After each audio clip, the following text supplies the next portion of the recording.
कंस मामा बघितले आपण, बऱ्याच प्रकारचे मामा बघितले, पण भाचीच्या सुहागरतीचा व्हिडिओ काढणारा मामा हा पहिल्यांदाच बघितला असेल. असला बावळट मामा कुठल्या खानदानाला मिळो, कुठंच मिळो.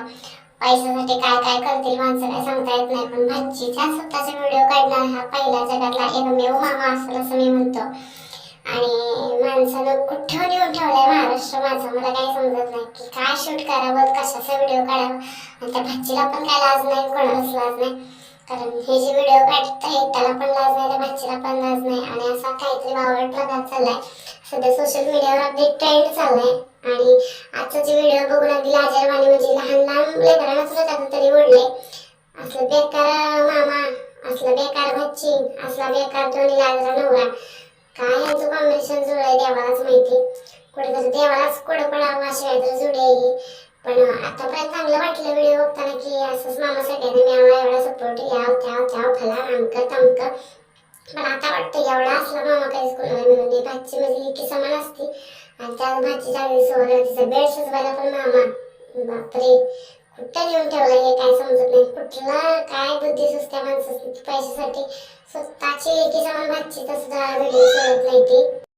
अशी माणसं भेटायला पण मला वाटतंय कुठेतरी पाप केलं तर पुण्य केलं तर माहित नाही, पण असल्या व्हिडिओ बघून अगदी हसावं काय समाजावर रडावं असं झालंय. एवढ्या वाईट माणसांच्या वाईट वाईट कमेंट बघून तरी असं बेकार वाटलंय की काय बोलूच नका. पण आपल्याला लाज वाटते, पण त्या लोकांना ह्याची लाज वाटत नाही. ह्याचंच खरंच कौतुक करावं वाटतंय तुमच्या निलाजरेपणाचं.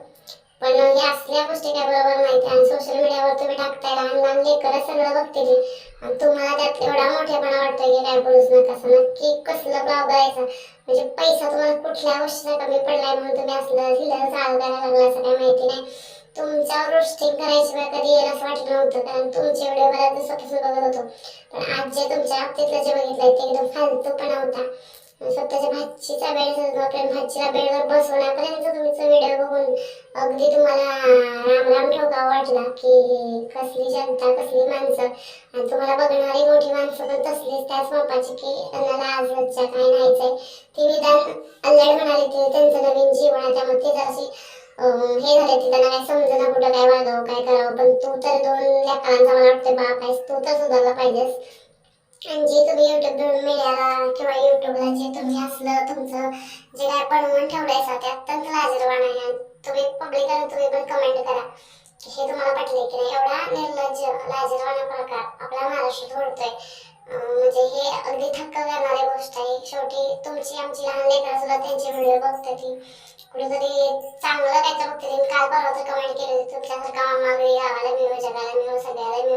पण मी आज अगदी मनापासून म्हणते कोणाला सुद्धा तुमच्यासारखा मामा मिळो, मामा न मिळो. कारण तुम्ही डायरेक्ट भाचीचा 16 व्हिडिओ जो अपलोड केला, त्यामुळे तुमची आमच्या नजरेतली व्हॅल्यू जी होती ती पाक कमी झाल्या. आणि आज तुमच्यावर हसायचं करायचं हाच प्रश्न आमच्या मनाला पडतोय. आणि तुम्ही पण मला सांगा की मी काय चुकीचं बोलले किंवा म्हणजे हे बोललोय ते. आणि जर व्हिडिओ आवडला, त्यांचं रोस्टिंग आवडलं तर लाईक शेअर सबस्क्राईब आठवणीने करायचं, चॅनलला सबस्क्राईब करा. आणि ह्या मामाचं अजून काय प्रताप, अजून काय उद्योग आहेत ते पण पुढच्या व्हिडिओत नक्की अपलोड होतील, त्यामुळे काळजी नसावी. मामा वाचचा तर झालाय, तर तुझा बघ बाबा, आणि त्या तुला धरला म्हणजे अतिशय लाजरवाणा जो प्रकार गेला त्याच्यावर तुझा काय काय घालून तुझा सत्कार करावा काय करणं झाला.